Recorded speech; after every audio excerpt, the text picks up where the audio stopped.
Halo, perkenalkan nama saya Nelan Honanalu, NIM 11225. Di sini saya akan menjelaskan usaha sumber daya alam dan produk lokal. Pengertian sumber daya alam. Secara yuridis, pengertian sumber daya alam tercantum dalam Undang-Undang Nomor 32 Tahun 2009 tentang perlindungan dan pengelolaan lingkungan hidup. Dalam peraturan tersebut, sumber daya alam adalah unsur lingkungan hidup yang terdiri atas sumber daya hayati dan non-hayati yang secara keseluruhan membentuk kesatuan ekosistem. Nah, sumber daya alam yang digunakan itu atau yang saya ambil itu tentang daun lontar. Jadi makna dari daun lontar ini, daun lontar adalah daun siwalan atau tau yang dikeringkan dan dipakai sebagai bahan naskah atau kerajinan. Selanjutnya, kerajinan daun lontar merupakan kerajinan usaha kecil yang berbahan utama daun lontar dan rangka kerajinan tersebut dari bambu. Kerajinan tersebut diwujudkan dalam bentuk tudung, kue atau makanan yang sering disebut bosora, itu tudung makanan atau kue khusus untuk acara-acara adat ataupun kegiatan pemerintah. Keberadaan kerajinan daun lontar di Desa Melolo merupakan hasil kreativitas warga yang memanfaatkan banyak pohon lontar yang tumbuh di desa tersebut. Selanjutnya, proses pengambilan daun lontar. Yang pertama itu petik daun-daun dari pohon siwalan atau pohon. Terus yang kedua, daun dipotong secara kasar lalu dijemur di bawah terik matahari. Ketiga, daun-daun kemudian direndam dalam air mengalir untuk beberapa hari dan digosok bersih menggunakan serabut kelapa. Terus yang terakhir, yang keempat, daun kembali dijemur sampai kering. Setelah proses pengimbaan daun lontar tersebut, ketika sudah selesai, tinggal siap untuk dibuat. Berikut bahan-bahan anyaman dapat dibuat dari tumbuh-tumbuhan yang sudah dikeringkan seperti lidi, rotan, akar, dan daunan untuk dijadikan suatu rumpun yang kuat atau tampar. Sedangkan alat yang digunakan untuk mengayan masih sangat sederhana seperti pisau memotong, pisau penipis, dan catut tersudut bundar. Selanjutnya, proses pengolahan.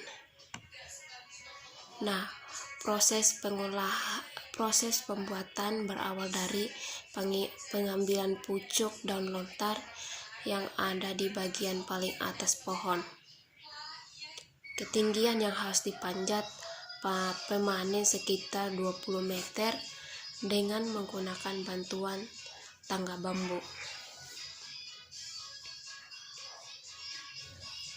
Selanjutnya, yang kedua itu pucuk diambil karena teksturnya yang masih lunak dan mengeluarkan warna kuning muda yang bagus untuk diwarnai kembali. Puncak daun tersebut akan tumbuh 3 minggu kemudian. Dari satu pucuk besar dapat menghasilkan sekitar 30 lembar daun lontar yang dimanfaatkan menjadi beragam jenis bentuk.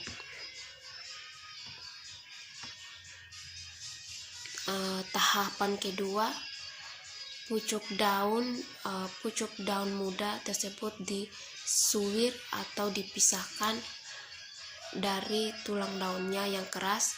Ada beberapa jenis suiran yang dilakukan tergantung ukuran lebar daun. Ada daun yang disuir selebar 1 cm, ada 2 cm, ada juga yang 2 cm lainnya. Lepas dari suir pucuk dari lontar masuk ke tahap pengawetan dengan cara merebusnya 2 kali dalam air mendidih. Pengawetan tersebut untuk menumbuh mikroba yang ada dalam daun sehingga tidak mudah lapuk, sedangkan beberapa daun masuk tahapan pewarnaan untuk variasi produk. Warna yang digunakan ada yang alami seperti daun jati dan kunyit. Selanjutnya, daun yang sudah diawetkan dan diwarnai akan dijemur sehingga kadar airnya 0 dan siap dianyam. Ada 3 bentuk anyaman dasar yang dibuat, yaitu bakul besar, bakul sesang, dan bentuk tikar. Setelah selesai dalam bentuk proses pembuatan, maka kita dapat melihat ini adalah hasil dari bentuk setelah melewati proses pembuatan produk tersebut. Dari hasil tersebut, ketika selesai melakukan proses pembuatan ini, maka kita lihat gambar tersebut ini bahwa sumber daya alam yang digunakan ini untuk membuat suatu produk atau kerajinan tangan itu, yaitu sumber daya alam dari daun lontar yang akan dibuat untuk tempat makanan atau untuk tempat menyimpan sesuatu yang penting. Bahkan orang-orang di kampung juga mereka membuat daun lontar ini untuk dari sebuah tikar yang akan dibutuhkan. Selanjutnya, manfaat anyaman daun lontar.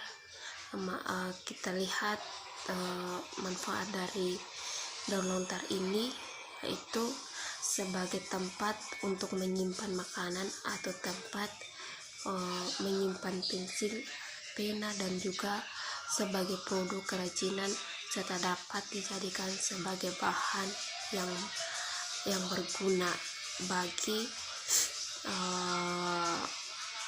pengusaha produk tersebut. Selanjutnya kita akan melihat proses penjualan daun lontar. Yang pertama itu, daun lontar ini bisa dijual secara langsung kepada konsumen atau pasar. Terus yang kedua, bisa juga dijual melalui media sosial seperti WhatsApp atau Facebook. Nah, penjual melalui WhatsApp atau Facebook ini kita bisa memposting supaya orang-orang bisa tahu apa yang akan mereka jual, supaya banyak orang yang melihat, supaya banyak yang minat untuk membeli produk tersebut. Maka orang-orang di kampung itu ketika mereka mempunyai handphone, mereka lebih menggunakan handphone itu untuk menjual produk mereka itu secara memposting produk tersebut. Selanjutnya, ini proses penjualan supaya banyak yang minat, yaitu yang pertama inovasi produk. Inovasi produk ini merupakan menciptakan produk baru yang dapat memenuhi kebutuhan dan keinginan konsumen, sehingga muncul minat beli terhadap produk tersebut yang akan diharapkan oleh konsumen dapat direalisasikan melalui keputusan pembeli.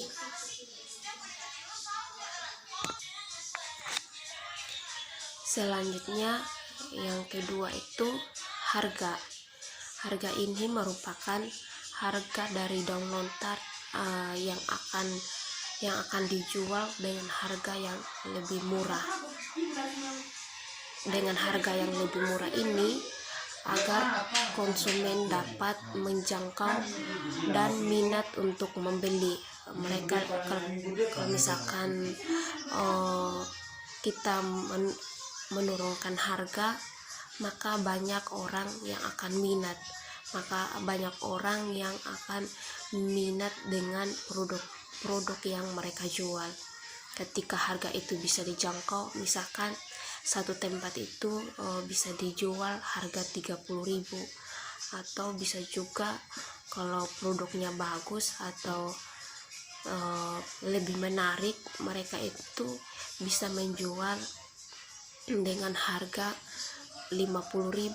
Dan juga kalau misalkan mereka jual itu berupa tikar, mereka bisa menjual satu tikar itu dengan harga 100.000, asalkan produk yang mereka buat itu bagus dan menarik bagi pelanggan atau bagi konsumen yang memesan langsung kepada mereka. Terus dengan produk yang mereka buat itu harus sesuaikan dengan kualitasnya yang bagus. Dari kualitasnya yang bagus itu bisa menentukan harga yang mereka bisa jangkau oleh pelanggan tersebut. Terus yang berikut ini promosi. Nah, promosi ini bisa secara langsung dan bisa melalui media sosial, seperti yang dijelaskan yang pertama itu tadi. Kalau misalkan mereka promosi produk mereka itu bisa mereka menjual ke pasar, atau mereka bisa jual ke tempat-tempat yang ramai, atau mereka bisa jual ke tetangga mereka atau ke orang-orang terdekat mereka. Nah, bukan hanya melalui pasar juga, mereka juga bisa menjual ke tempat yang misalkan bisa menjual ke media sosial seperti tadi, bisa memposting melalui Facebook atau WhatsApp mereka, supaya itu banyak yang melihat setiap produk mereka yang mereka jual. Terus tempat ini merupakan sebagai penjual sebagai penjual itu sebelum mereka memulai penjualan, mereka itu harus menentukan tempat di mana ketika mereka memulai usaha itu banyak orang yang melihat dengan usaha mereka. Menentukan tempat itu sebelum memulai usaha, di mana tempat yang bisa dijangkau oleh orang-orang, supaya produk mereka sendiri itu bisa orang-orang melihat, bisa orang-orang tahu, supaya produk itu bisa cepat banyak yang minat. Nah, sekian dari video yang saya. Terima kasih.